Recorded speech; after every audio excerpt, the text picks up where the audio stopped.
This conference will now be recorded. Hello. Yep.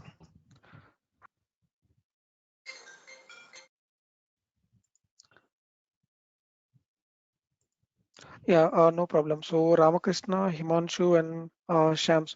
So before going to start the session, I just want to know about yourself and regarding how many years of experience you have, any IT experience. So if you have, so what is your current experience in IT field, and what are the tools and technology working on? So Ramakrishna, please go ahead.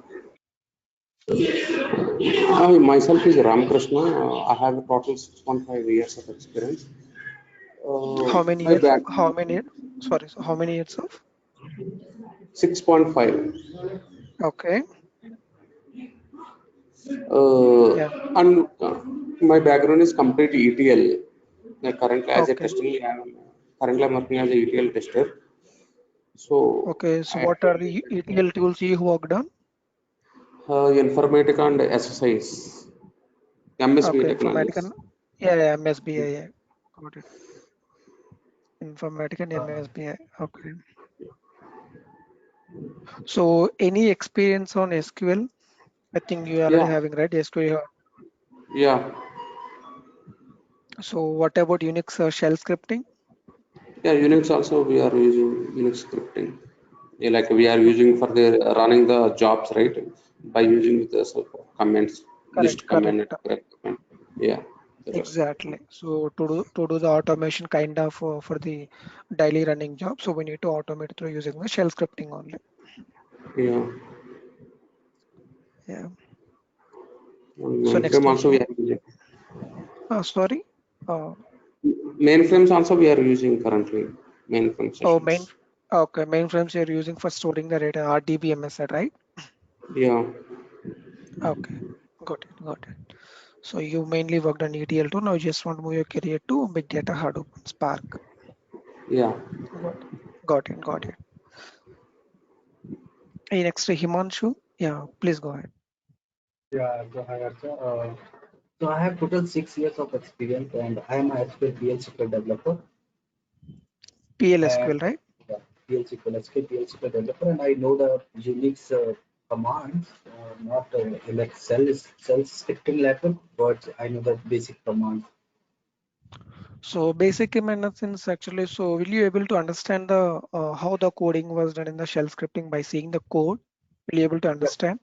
So by seeing the code, like whatever commands are there, like file handling commands are there, and or whatever reading and writing, so those kind of things I know, like fetching something. Correct, correct. In the shell scripting itself, only have some loops also, if loop, and then we need to check the directory was there now. So will you able to Yeah. understand this that level So code? that one I think I need to just revise. So to understand that thing, I think I need to revise that shell scripting part, and yeah, so I can do that. I mean, so, yeah, Okay, okay, got it. So you mainly worked on PLSQL. So Unix you have knowledge. Okay. So I think SQL also you have very good experience. Worked on PLSQL in the sense. Yeah. So next one is Shams. Shams.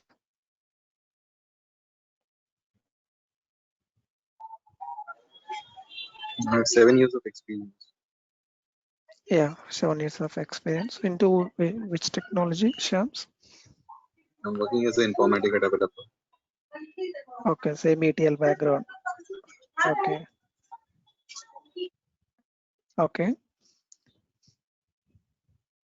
So SQL you have knowledge. So what about the Unix shell scripting? Yes. Okay, then these two are fine. Okay, Yeah. so why I'm asking these basic SQL and shell scripting means, so because if you know the SQL, so Hive is very easy to understand. At the same time, so 90% of the query is exactly equal to the SQL, the Hive, one of the component. So which we use for the processing, parallel processing. Instead of using the map reduce for the processing, so we are just go ahead and use the Hive as a processing engine. And shell scripting, most of you guys already know. So for the automation kind of related stuff. Okay, so let me go ahead and start the demo session because two more from ETL background, one guy from PLSQL. Okay, so based on this, I'm going to take the demo session.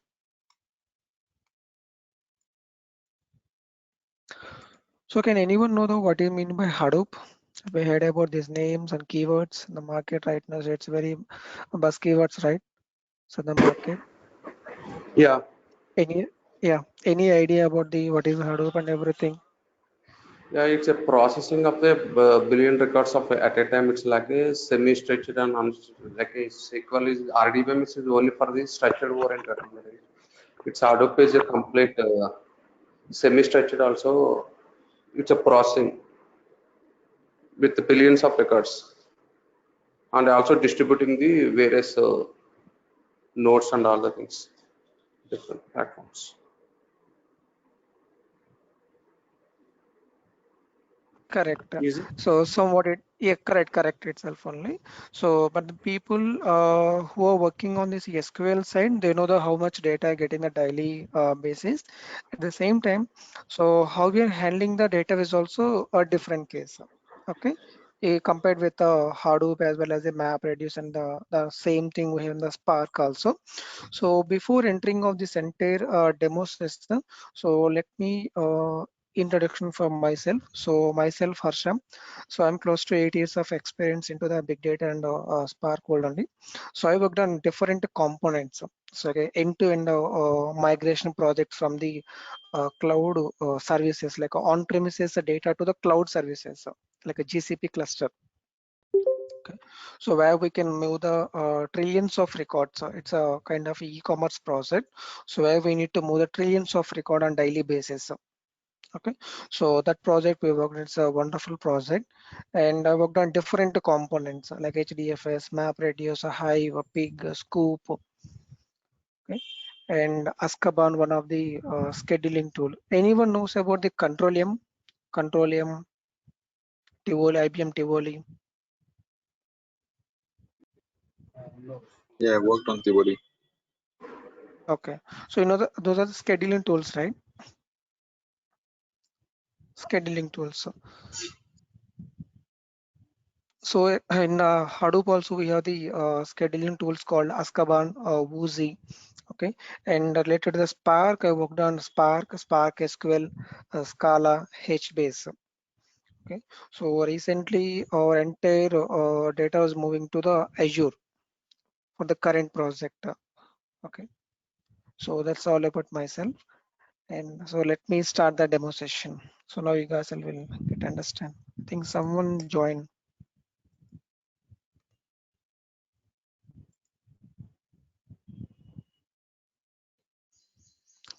Hello, Hrishikesh.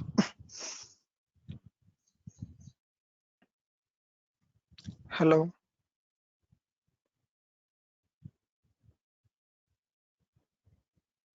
Okay, I think he was in mute.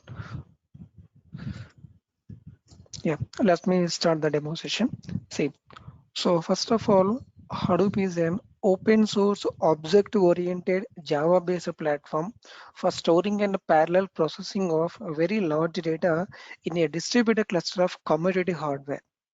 Distributed cluster of commodity hardware. So commodity hardware is nothing but cheap hardware. That means so where you can build the entire Hadoop software on your normal regular practice machines also. For example, so let's observe here. So here I'm running the two servers on my machine. So one is using the VMware and second one is using the VirtualBox. See here, I'm running the two Hadoop softwares here. Okay, and one more I'm running through using the VM workstation. So in that I'm having the Cloudera version, Cloudera Quick Starts. Actually, it's a very high-end software, so where we need to allocate the minimum of 12 GB of RAM to start the services. See, here I will allocate around 10.6 GB. Okay. In case of this Vagrant machine, so it will support the normal hardware also. That is what. So hardware will support the commodity hardware. That is nothing but It will support the cheap hardware. Okay, and everyone knows about the distributed cluster. Distributed cluster is nothing but, so first of all, we need to understand what do you mean by cluster. Cluster is nothing but group of nodes. Node is nothing but single machine. Okay, collection of multiple nodes will act as a single machine. That is nothing but distributed cluster. Okay, so we have one of the file system called HDFS. So in real-time production, you may have the 3 to 400 nodes. It depends how much data you'll have. Okay, but even though those all nodes, nothing but all machines will act like a single machine. That is a distributed cluster. And anyway, so we all know the very large data. So very large data is nothing but very huge amount of data, petabytes of data we're going to handle. And this entire Hadoop software like a open source. Open source means free of cost. Free of cost. So nothing we need to pay the single penny to anyone. Until unless if you go on for the admin related support, yes, we need to pay. So have you heard about these names like Cloudera and Hortonworks by chance? Cloudera, Hortonworks. No. Ramakrishna. Okay. So No. actually those two, yeah, those two are the market leaders for now. Okay, so those are like a distributions, Hadoop distribution software. So where they will provide the enter all the components into one single package. Okay, and if you need any admin kind of related, yes, they will provide, but we need to pay. So that is the completely related to admin part. Okay, but they'll ask you, so what kind of distribution you worked on? Okay, yeah. And this entire Hadoop platform is built on top of using the Java language only. On top of using the Java language only. And the main purpose of Hadoop is designed for two things. Two things. One is for storing, second one is for parallel processing. One is for storing, second one is for parallel processing. So what do you mean by storing? For storing the data. And for the processing, we already know what do you mean by processing. So by just writing the query, it needs to be executed. That is a processing. And here the new keyword called parallel processing, that we can achieve it through using the MapReduce. So here for storing kind of a keyword, we're going to use the one of the file system called HDFS. HDFS is nothing but Hadoop distributed file system. Okay, so can anyone know the what kind of a file system you're using in our Windows machine or Mac machine? What kind of file system you're using? Himanshu, Shams, Ramakrishna. NTFS.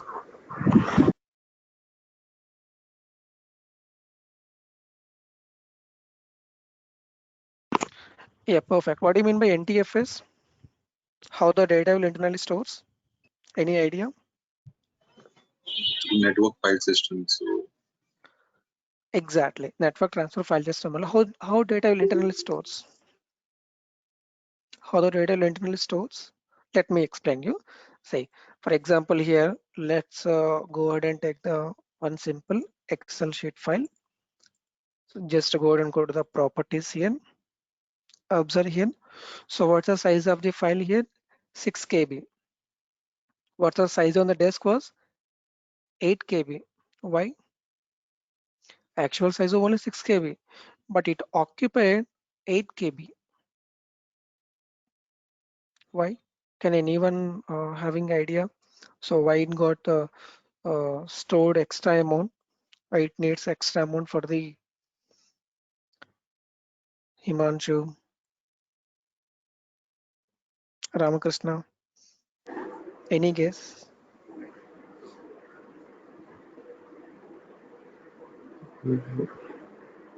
Okay, no problem. Yeah, let me explain this scenario as well. See, observe here.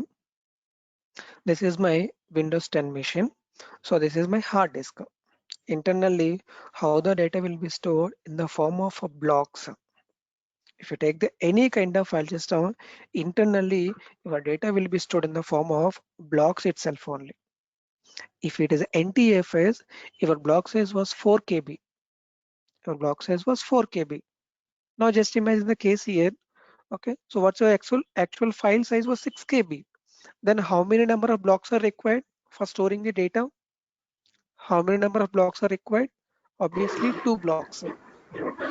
Yeah. So 4 plus 4, 8. Eight. Same thing here, right? Now check here, 8 KB. But actual size only 6 KB. So then what about the remaining 2 KB? It It's was wasted. wasted. It was wasted. We cannot reuse that one. We cannot reuse that one. Okay. The same case in the HDFS, it's completely so one of the beauty part of the HDFS. Okay. So let me explain in this part. Let me take the new one. For example, this is my whole HDFS file system. HDFS file system.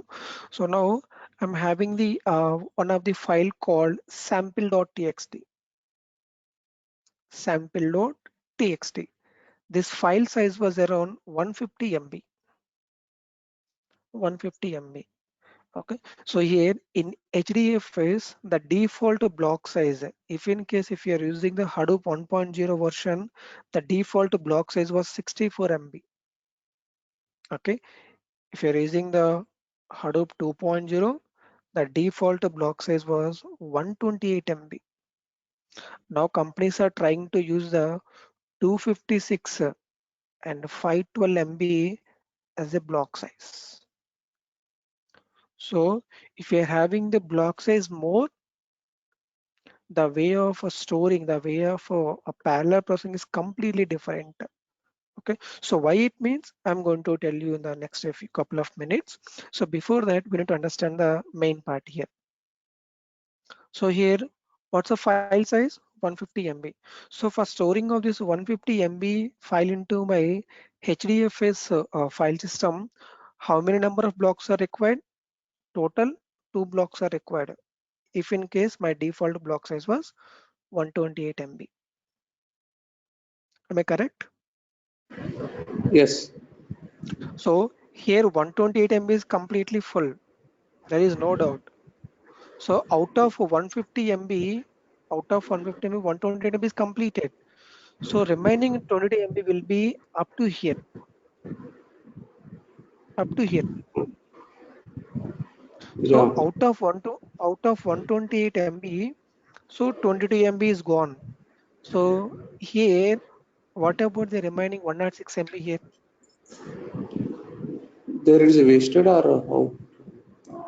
No, there will be no space wastage here.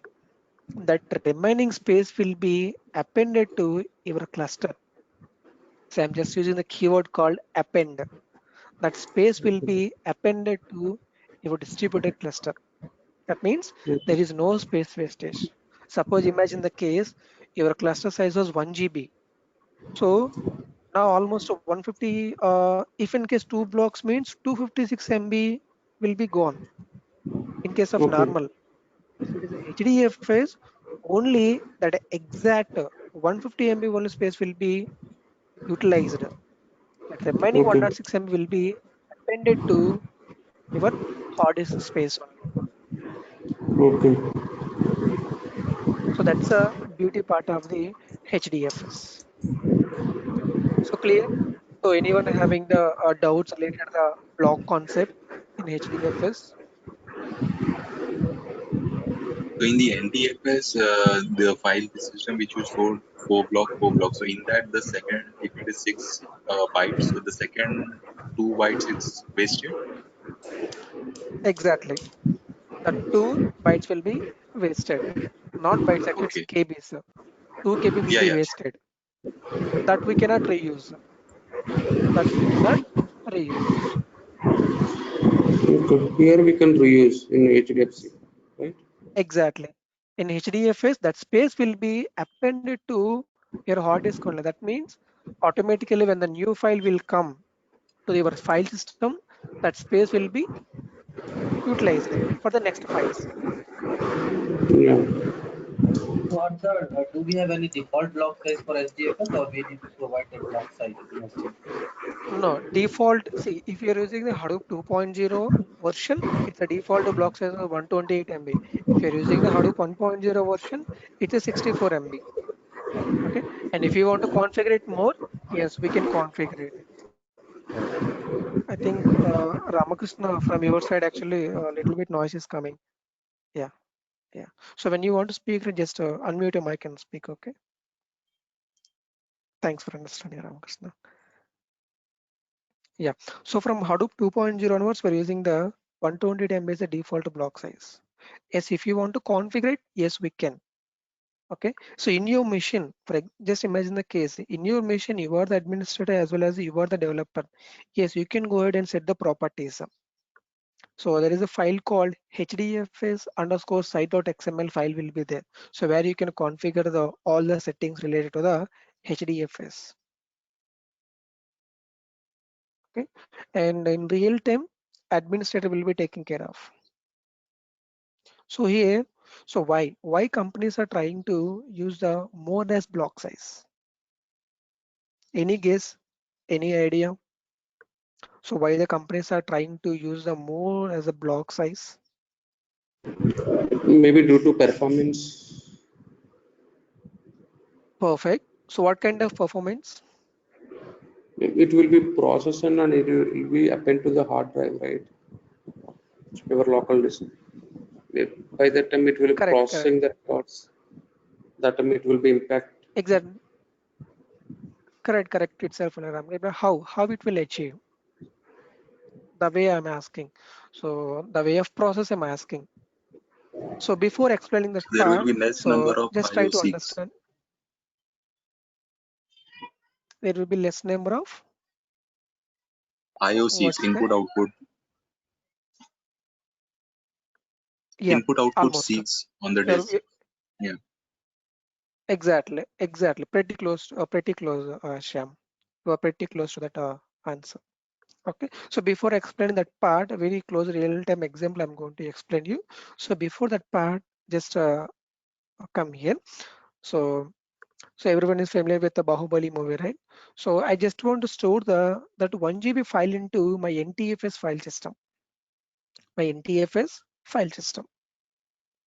Okay. So then how many number of blocks are required to just store the 1 GB of movie? So we know the block size, right? So block size was 4 KB. Block size was 4 KB. So now just convert into this 1 GB file into MBs, 1024 MB. Again convert into KB. So 1024 into 1024 KB by 4 KB. So that is nothing but so 2 power 20 by 2 square, 2 power 18. Okay, so don't worry about it. This is just I'm explaining the so for just storing of the 1 GB of movie, how many number of blocks are required? Okay, in NTFS it will require 2,62,144 blocks are required to just store the 1 GB of movie. In case of HDFS, if you are using the 128 MB as a block size, so then so 1 GB means 1024 MB. That means 2 power 10 by 2 power 7, 2 cube. 8 blocks are required. If your block size is a 256 MB, then only 4 blocks are required.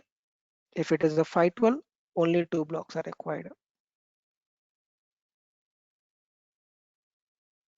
Okay, that means one HDFS block is exactly equal to almost a 32,678 HDFS blocks. Okay, so now companies are trying to use the 256 MB as a block size. Okay, so why they're changing means let me explain you the one simple scenario.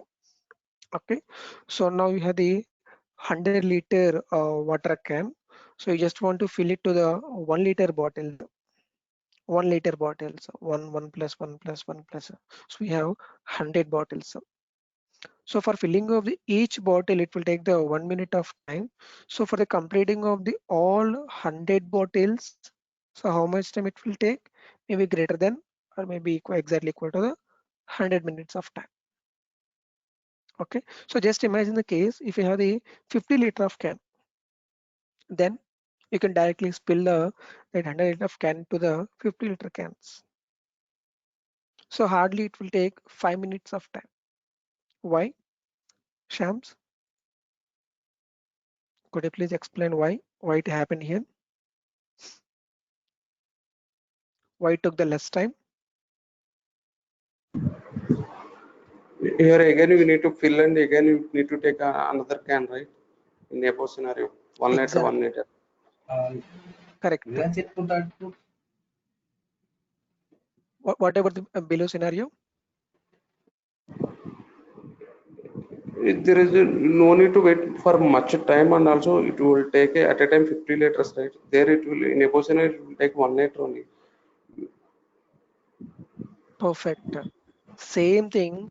If you're storing the data to the cluster, suppose if you have the if you just take the 1 GB of movie, if your receiving capacity is only 4 KB, then we need to contact the so many number of blocks. That's why, so when you're trying to copy the data from your any kinds of, for example, just pen drive to your machine, it will take a lot of time. In case of HDFS, if you're trying to copy the data to the cluster level, it would take very fast. Why? Because the receiving capacity is more. The receiving capacity is more, and here we need to contact the multiple blocks. But here only two is enough. Only two is enough. That means the first point was data writing is very fast. Data writing to the cluster was very fast. That means so no need to perform the multiple IO operations on the cluster level in case of HDFS.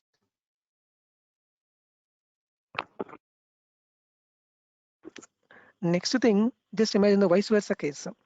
Here we need to fill this 100 liter can with a 1 liter bottle again and again. So obviously it will take the same time. So for the 50 liter can, yes, almost close to 5 minutes. So that is nothing but data reading. Data reading will be also very fast. Data reading will be very fast. And the final thing was time saves a lot.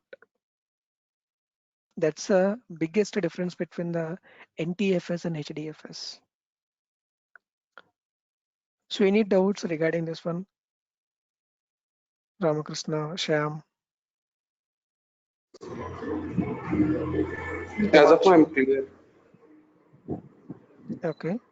So Rishikesh, Himanshu, Shams.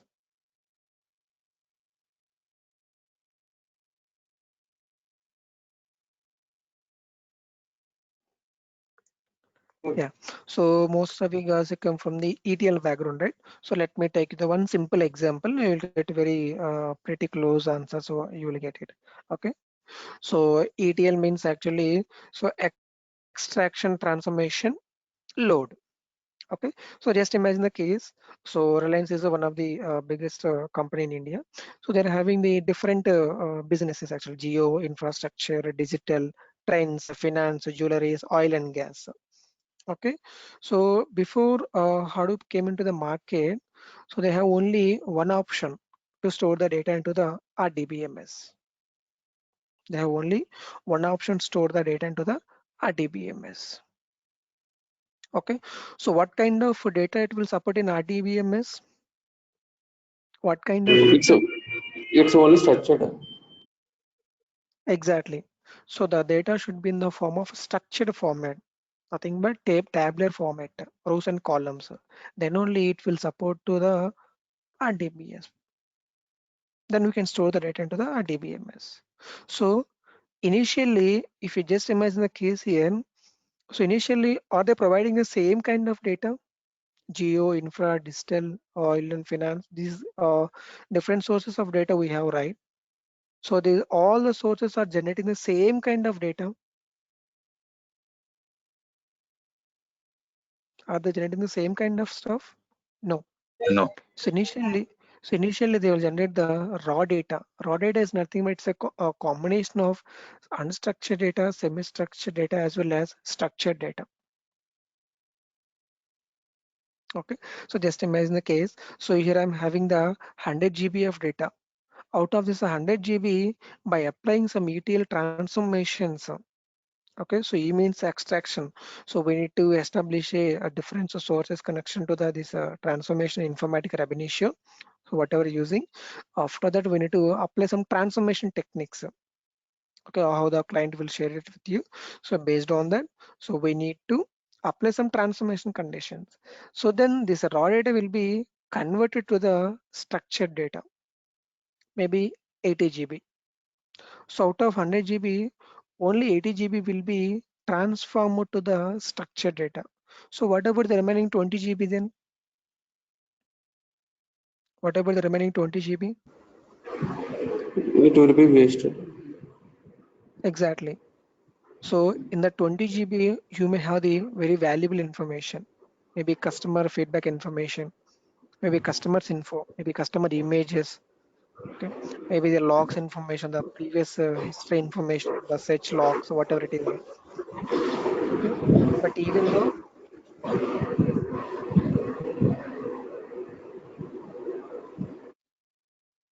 even though we cannot store the data to the RDBMS, that's a problem with RDBMS. In case of HDFS, there will be no restrictions at all. If you have the 100 GB, yes, 100 GB I can able to store. There is no doubt at all. There is no restrictions at all. Initially, see, for the processing level, just forgot it as of now. Initially, at least you'll able to store the data to the cluster level. Cluster level. That's one of the beauty about the HDFS. Next, and one more thing, like so you guys are all are having the RDB, I mean SQL experience as well as the Unix. So let me explain the few cases here. Okay, in RDBMS is like a SPOF. SPOF is nothing but single point of failure. SPOF is nothing but a single point of failure. So what do you mean by single point of failure? What do you mean by single point of failure? Ramakrishna, Shams, Himanshu. What do you mean by single It's point of failure? no. Like a file from Yeah, please go ahead, Shams. Single point of failure means like if some due to some reason it gets failed. So there is no unavailable means there is unavailability of data. So we cannot retrieve it until unless it's retrieved from the maintenance. Exactly. Exactly. That is a single point of failure. Just imagine the case. The previous source also, is it possible to get back the data one more time? Maybe the table got corrupted. Okay. So is it possible to get the data back one more time? It's impossible in the RDBMS. It's a single point of failure. Single point of failure. In case of HDFS, we have a replication factor. Replication factor 3. That means each block will be replicated to 3 times. Each block will be replicated to the 3 times. 3 times. So there will be no single point of failure. If suppose 1, 2, 3, 3 blocks are in different locations, actually this replication factor, we have algorithm, a rack awareness algorithm. So based on this algorithm, your data will be 3 replicas, right? So one block will be stored in one data node, another block will be stored in some other data node, and third block will be always stored in the some other data node, some other data center. Maybe it can be some other rack also. It depends based on the algorithm. Based on the algorithm. Suppose if particular first block is not responding, so the server will go and get the data from the second block. Even though the second block is not responding, the server will go and get the data from the third block. Okay. Yeah. And what's the maximum size you can maintain the RDBMS? Anyone having the idea? What's the maximum size you can maintain in the RDBMS?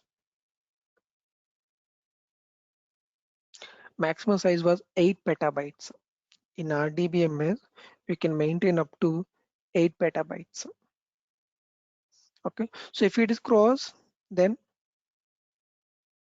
we need to rebuild the entire server structure also. Okay, for example, just imagine the case. So previously take the Reliance example, right? So they're having the different sources of businesses, and we establish a ETL connection with one of the RDBMS part R1. Okay, now this data got completely filled up with 8 petabytes of data. Okay, so again, if you want to build the server 2, again we need to establish the connections with the ETL. Okay, it deals with $1 million because so it requires a supercomputer kind of stuff in case of RDBMS. In case of Hadoop, it's not like that. So it's a what horizontal scalability. Hadoop is like a horizontal scalability. So if your data is going to fill, yes, just we need to add the one more hard disk. If that is also fill, yes, we need to add the extra one more hard disk. If that is also fill, yes, just extra add one more hard disk. Right now we have auto scaling methodologies in the Hadoop itself. Auto scaling. So when your data is getting more, automatically your it will contact with the more number of hard disks.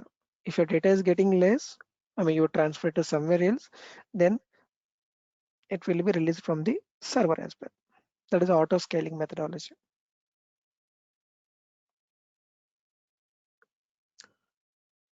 So any doubts up to now?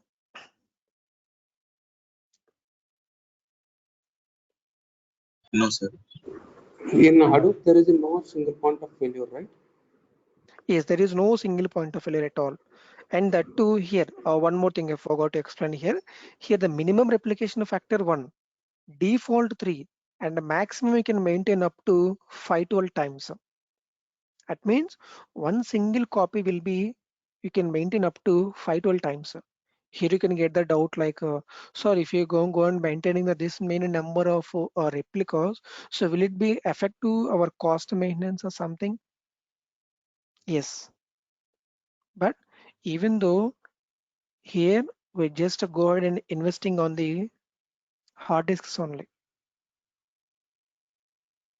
it costs up to 3,000 INR or something, 3,000 rupees. But in case of ETL, I mean, in case of RDBMS, so we need to rebuild the entire structure that deals with $1 million. So just imagine the case. Where is $1 million and where is a $50 something? Yeah, and it's auto scaling. It should be automatically. It will be happen urgently. Server. It's No, we should be enable the property actually. That option is available in the only cloud services. So if your entire data is moving to the cloud services, yes, we have option. Okay, initially you will be allocated something 200 data node something. Okay, you are having very less data. Okay, so yeah. anyone having the cloud knowledge, cloud experience, AWS, any technology, I have a GCP. little bit. I have a little bit knowledge on Azure. Okay, Azure, I think Azure. Okay, so Azure you have one option like so where you can pay only how much data you're getting stored into the cluster level. No need to pay the. Just imagine the case you purchase laptop. Okay, so with 1 TB of hard disks, but you are maintaining the only 1 GB of data. So for maintaining up the 1 GB of data, so why you invested for the 1 TB of a hard disk? So we are purchasing that much, we are investing that much of amount, right? In case of Yeah. auto scaling methodology, okay, how much data you are having, okay, that particular data nodes. Okay, how many number of data nodes you are using? Out of 200, you are using only 100. That many number of hard disks only we need to pay. Okay, how That much we are cost cutting is consuming that also much. exactly how much you're consuming for the data storage level. At the same time, processing level is also different. Processing also we have auto scaling also.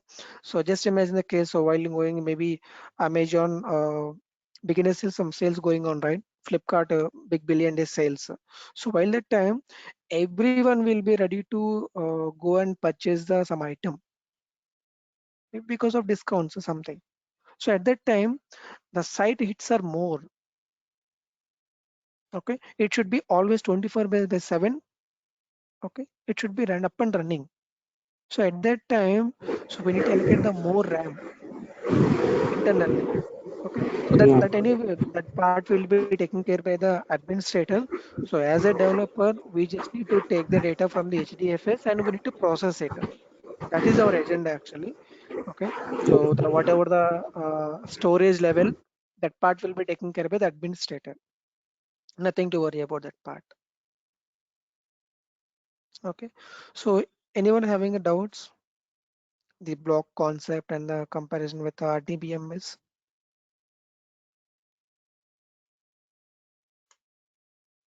No. Yeah. So and one more case forgot to explain. So actually in RDBMS, so due to maintenance cost is very high. So for every 3 years, we need to take a backup. We need to take a backup and store it somewhere else. And for next 3 years, take a one more backup. And for the next 3 years, take a backup. And what the current running is it's up and running right now. Last 1 year onwards, it's up and running. Okay, this is stored somewhere else like S1. This is stored in S2. This is stored on S3. Now just imagine Okay. the case.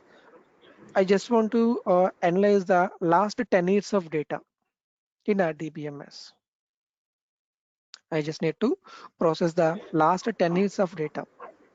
So then what should I do? We have to take up the all the data like your data warehouse will make. Exactly. We will get. I need to restore all these three into one single space. Then I have to process. So how much time it will take for the restoring and then processing it? That too RDMS processing was very slow. RDMS processing was very slow.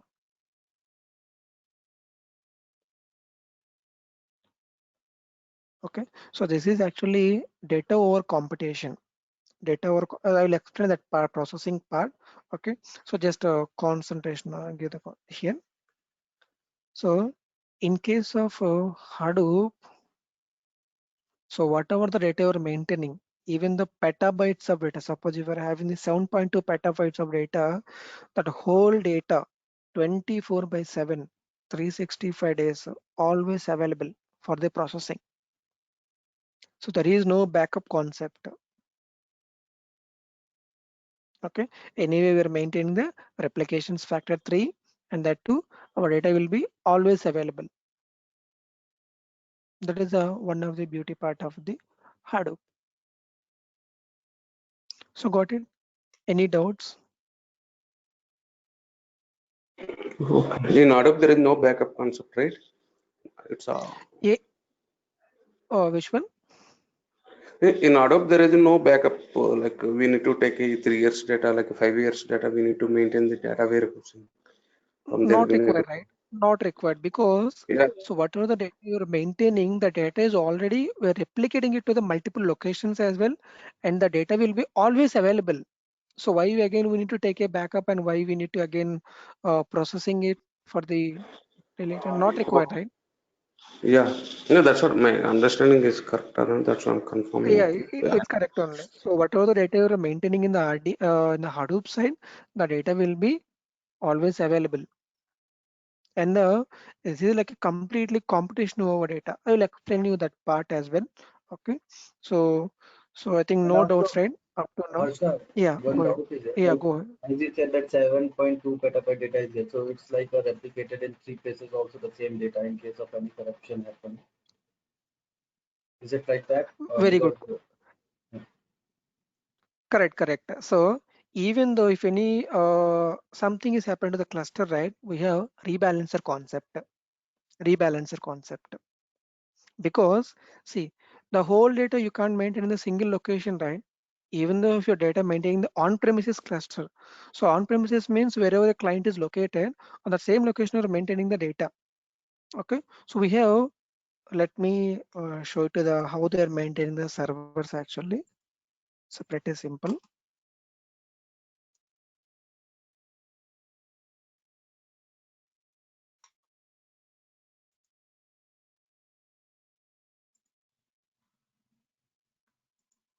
And at the same time, let me open the one more image. That is a rack awareness algorithm. You will get it, how the data will be divided internally.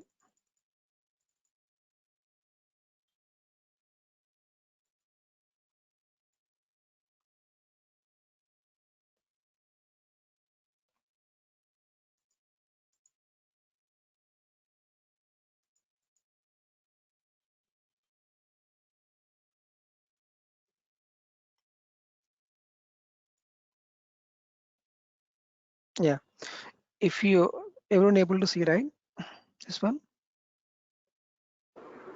Yeah. Yeah, let me start and open it.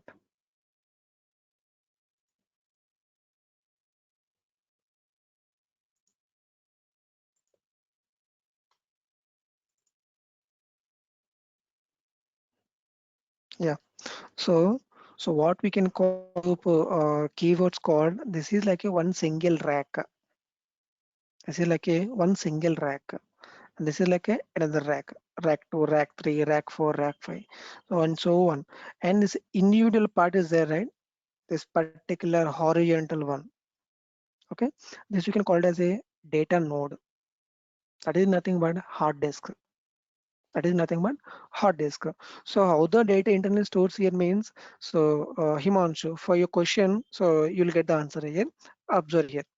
For example, so one block stored here. Okay, for the present.txt file, this is a data center 1, data center 2. I'm having the 4 racks total. Rack 1, rack 2, rack 3, rack 4. Okay, so for the present.txt 128 MB file with replication factor 3. Replication factor 3. Okay, so here block 1 got stored here, block 2 will be here. So I will explain this part later because it's a very there are so many things we're going to discuss here. Just a point of time, try to understand. These two blocks are stored into the one single rack within different data nodes, and the third block will be always stored into the some other data center with a different rack. Himanshu, just observe the case here. In case my server is not responding, this entire rack maybe got failed. Still got available. See here. Still this block is available. Okay. Immediately the administration will get notified, and they have the concept called rebalancer concept. Rebalancer. Okay. Rebalancing. And they have an application called rebalancer. When they run it, so which are the particular blocks are in the under replica, this replica will be again create the two more replicas. Okay, this is how we achieved the data single point of fail concept in the HDFS. So here there is no data loss at all. There is no data loss at all. So clear, Himanshu? yes, sir. Thanks. Yeah. So now I just want to explain you the one more thing here. So before explaining of the how many tools were there in the entire Hadoop and Spark, so why Spark case came into a picture. So before that part, I need to explain you the. I just want to explain you the how the MapReduce will work. RDBMS. Okay.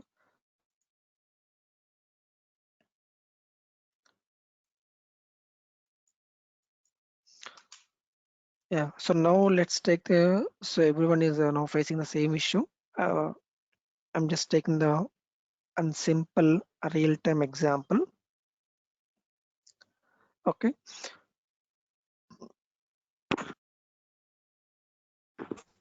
see here. So here I want to go to the DMart here. Okay, right now everyone's facing the COVID-19 situation. Okay, so now we all know the situation at DMart.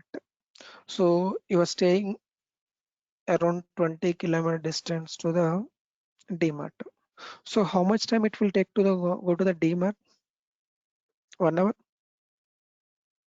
again. So here we need to purchase all those things. Again, we need to be stand in the line. Here it will take maybe 1 hour time. By standing the line, it may take maybe 1 hour, and then you need to come back to your home. That is 1 hour. So total less than or equal to, or maybe greater than equal to 4 hours of time. 4 hours of time. Just imagine the one more case here. I'm just here. So some store is there. So I just open my mobile. I order it online. Okay. Then what will happen? One person will receive the order and he will distribute the work to some other guys. So you will get your order.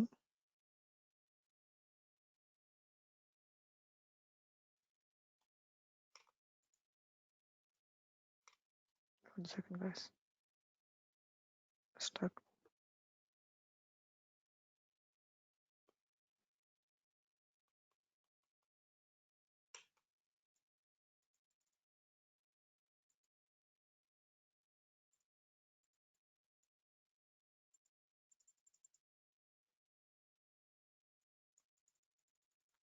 Give me 1 minute, guys. It's suddenly not working.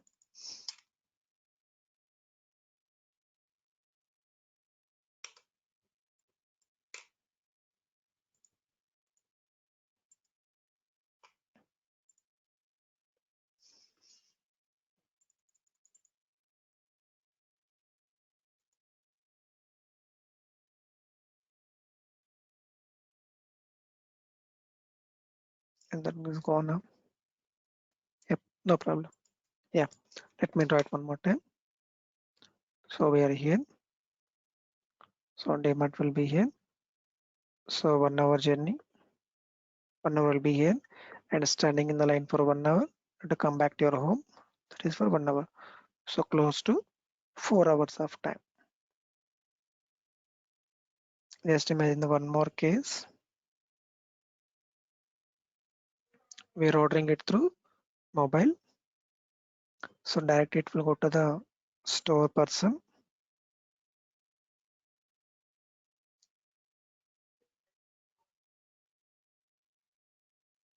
Okay.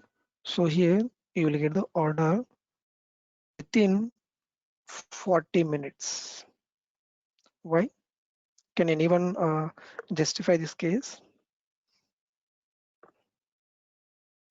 Himanshu, Ramakrishna, Shams. There is no need to waiting and also there is no need to going, right? The main time Yes, consumed. yes. How we achieved through? How? How they can able to deliver within 40 minutes? If they will take an order also, it will take in less time because through mobile, through online completely. Correct only. How they are achieved through? How they're able to process it very fast compared to a traditional way. So how they're achieved? How they achieved? Very simple, pretty simple. They're achieved through using the parallel processing. Parallel processing. Okay. In case of the first case is like a data over computation. Data over computation means everything we need to go and get the and we need to go and get back the everything. In case of the second case, so once a work is assigned here, your mobile will start work here. And once a person receive the order, he will just to say like Himanshu, we got the order from Himanshu. So these are the items needed. Then he will order it to the these guys, and they will pack it and they'll send back it to the auto, and you'll get it within 40 minutes. It's a parallel processing. Multiple people are working here.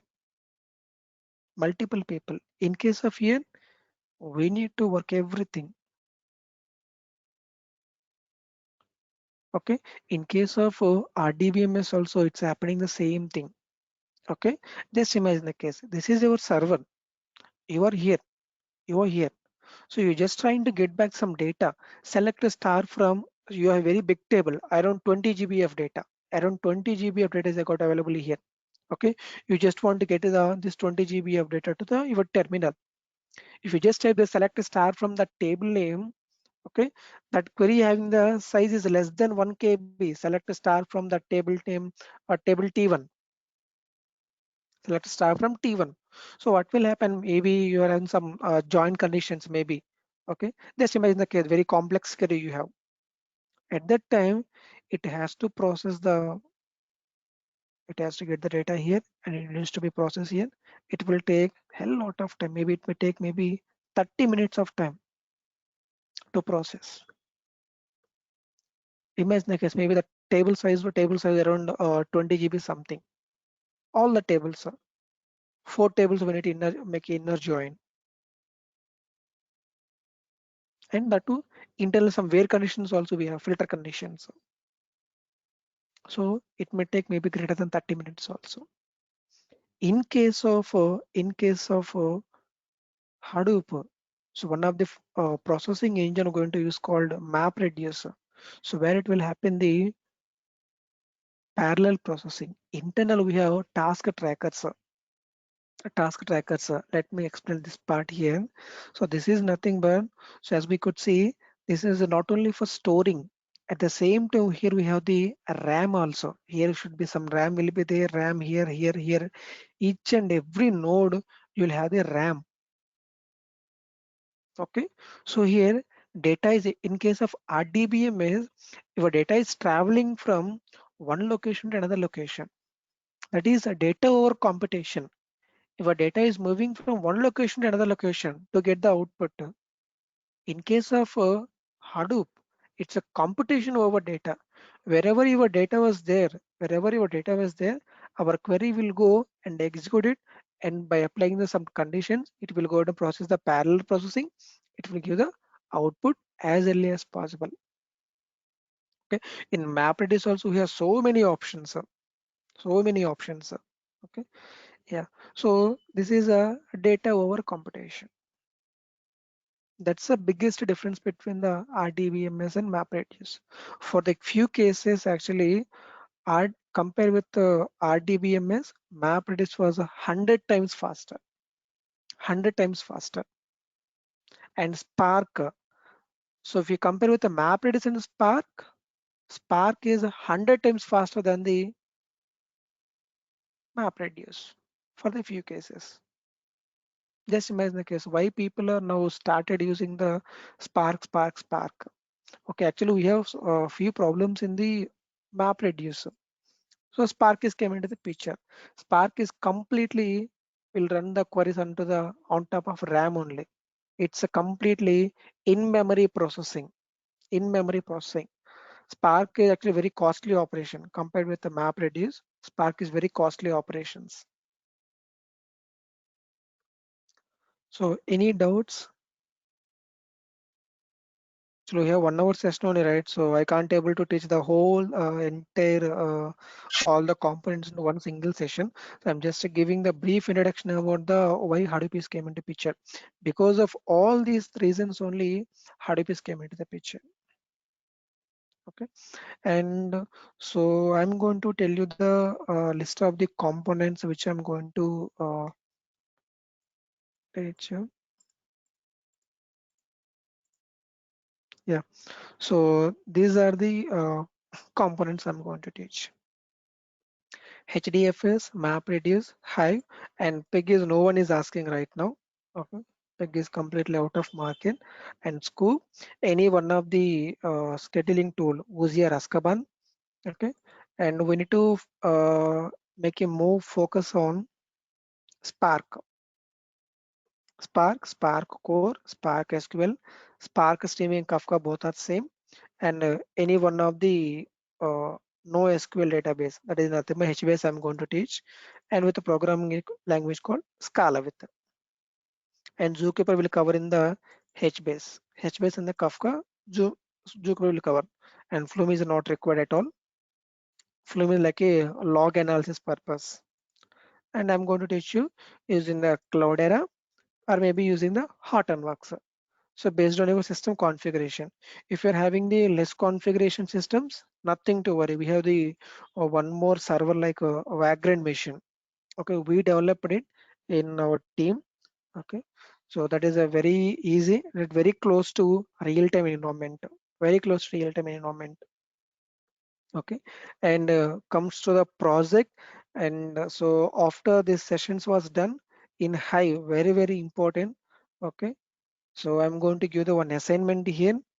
Before giving the assignment, I'm going to teach you the so how the real time will be there. Okay, how you will get the real time work. So how the client will share the documents with what the design document, what is a mapping document. So based on these two documents, how we can code into the Hive file. That is nothing but HQL, High Query Language file.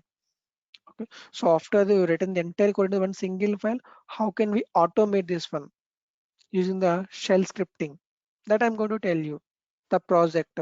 After that project explanation, I'm going to give the one main project and one more mini project on Hive one scope that you need to complete it. Okay, and then daily assignments will be there on HDFS, map, Redis, Hive, scope. So what are the components going on? Daily assignments will be there. Okay, and then comes to the Spark. After the Spark also, I'm going to give the one assignment after explaining the one Spark project. Okay, and related to the documents, every document will be shared through using the Google Drive itself only, through Drive.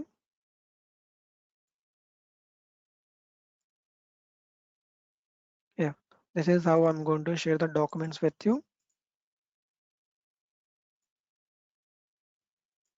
Server 365 days will work, and server I'll take care of it, guys. Server, you don't need to worry about it. I'll take care of it, everything. This is how I'll share the documents with you. All the documents. These are all my old students list actually. Okay, all the related components. These all are Hadoop related. How the documents will be? Let me show it very clear. Suppose if you take the HDFS, all the HDFS commands will be maintained in the Excel sheets as well. So what is the command? Command usage as well, command description, options, extra options. So what are the extra options? You can go ahead and apply the on top of this command level. Okay, each and every command will be here. At the same time, screenshots also will be here. Okay, these screenshots I won't share with you initially. Okay, you have to practice it. So when you get stuck somewhere else, or what are the problem you're facing, then you can go ahead and use the screenshots as a reference. See how the commands will be. So what is the command meaning? Everything will be here only. So how the group's name we can change, file permissions how can we change. So what is the extra? Everything will be there. All the commands. So if you take go ahead and use the scoop also, we have the same thing.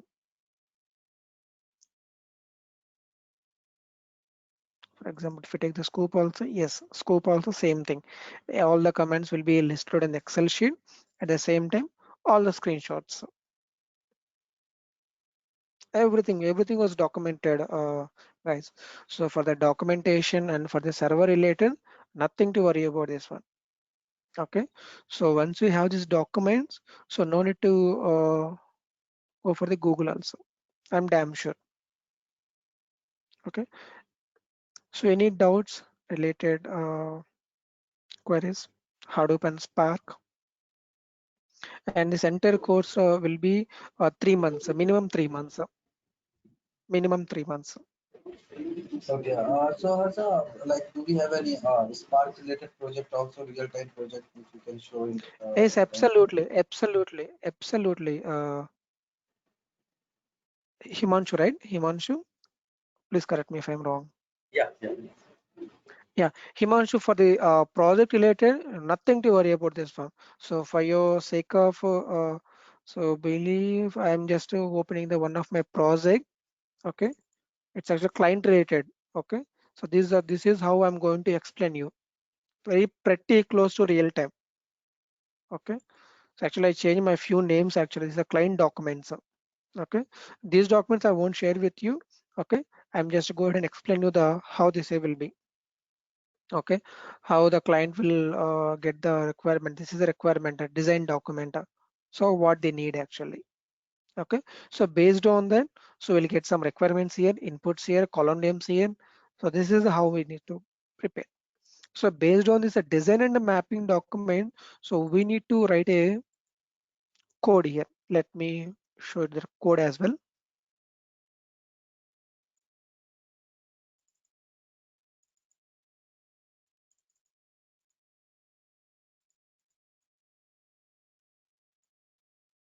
Yeah. So guys, I think most of the guys are having the SQL experience, right? So see here, this is actually our HQL script. So based on the design documents, so we need to write this one. Okay, even for the Spark or something, whatever it is, everything will be need to be written in this HQL file. After this, so what are the U parameters, right? So those things we need to call it using the dot param file here. And the final thing is we need to call it using the shell script file. Like by just mentioning the hive hyphen this boolean command, boolean options. Okay, even for the Spark also, yes, we have the documentation for the project also. Okay,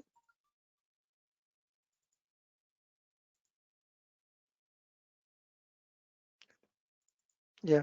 So these are the screenshots about my real-time project, how we used to work these things. I will explain you this part. So once the Spark is done, I'll explain you. Okay, the Scala programming language, how we can write this everything. Okay, so I'm damn sure. Okay, 1 second, guys. I'm getting a call.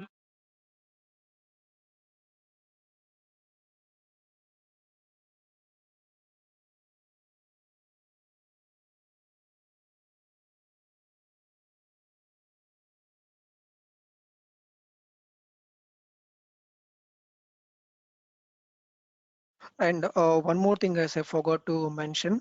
Okay, so I'm going to help you with the resume preparation. Like suppose, so people who are from the main.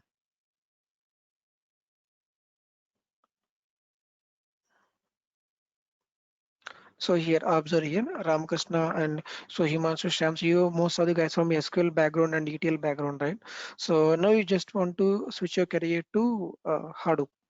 So for how you change your resume, so we need to change it in the resume, right? How will you change it?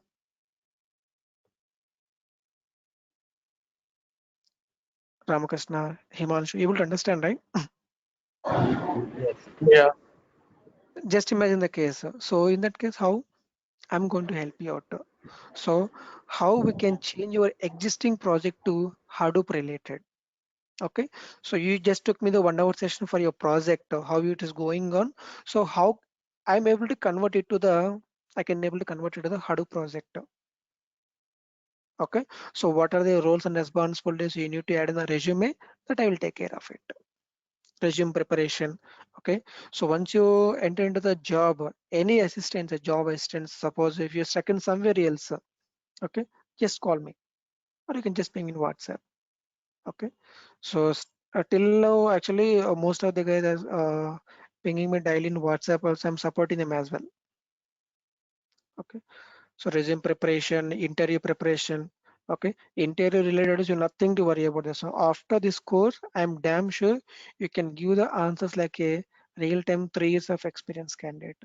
I'm pretty damn sure about that one. Okay, so people who are started working on Hadoop, they exactly don't know what's happening, how they are going to parameter these variables and they don't know. Okay, but I'm damn sure I'm just going to give a very close to real-time experience. Okay, so yeah, that's it. So any doubts regarding this course, anything you can ask Ramakrishna, Himanshu, Sham, Rishikesh, any doubts you can ask.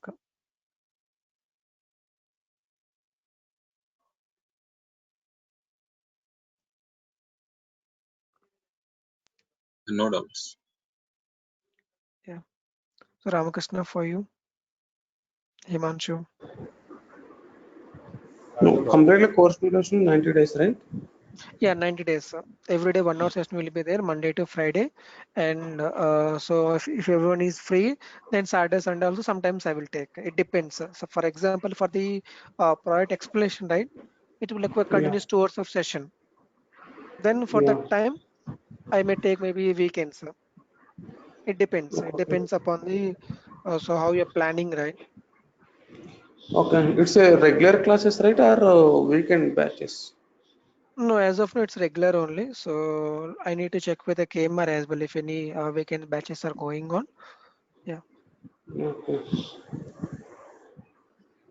So usually in my batch, actually around 10 to 12 people will be there for each session. Okay. Yeah. Okay. So I need to Actually, check with the actually, KMR. Yeah.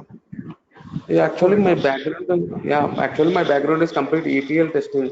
How it will be coming? Okay. Hadoop big data? No, no, no. See here, everything. So let me explain the one simple scenario here.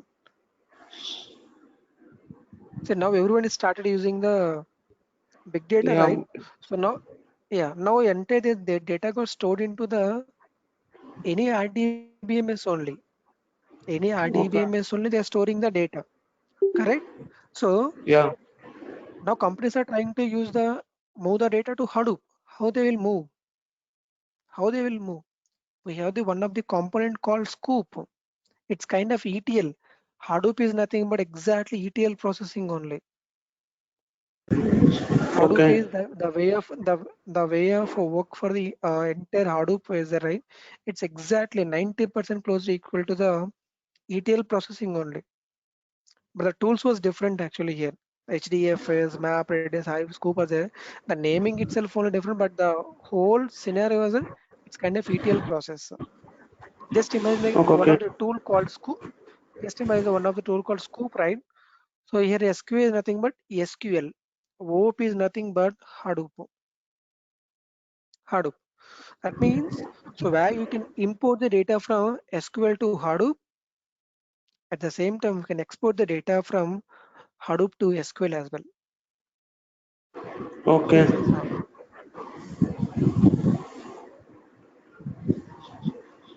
Got it. Yeah. Don't worry about the Himanshu. It's complete. I mean, Ramesh, completely exactly equal to ETL process only. The entire Hadoop and Spark is right. Okay? But actually, the processing was very fast. That's the main Oh, difference. okay. And Java also mandatory for this Hadoop or? Java is not at all required, Ramakrishna. Actually, Okay. 4 or 5 years back, Java was mandated where you can write the code for the map reduce. Okay, if you want to process the data, we need to write the Java code. Right Okay. now, why people have started using the Hive and Spark is why the people have started using? Because if you see here, this image, this Hadoop entire ecosystem image, this map is for only processing the data. Okay, for the processing of the data, we need to write the Java code. Just imagine the case, out of 10 employees, maybe 1 or 2 people are having the programming, or maybe max 3 to 4. The remaining guys will be from most of the guys from the SQL background, ETL background. Okay, so that's why we have the one of the component called pig and hive. Pig and hive is for the hive is exactly equal to SQL queries. SQL queries, where you process the data without writing the single line of Java code. Single line of Java code. Okay. That's a beauty part, right? That's why Yeah. Hive was very popular. Hive was very popular. So no need to write the single line of Java code required. Scala, or if you have the Python knowledge, yes, that would be great. Anyway, Scala I'm going to teach related programming. Okay. Okay. Yeah. Thank you for clarifications.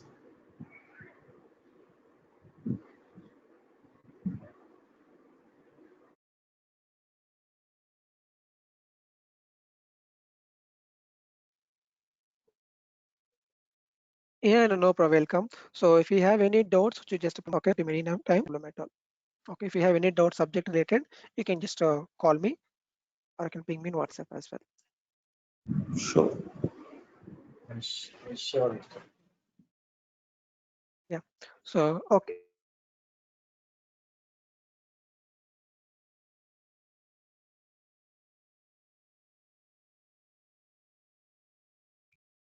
So thank you, Arsha, for the nice demo. Thanks for your time.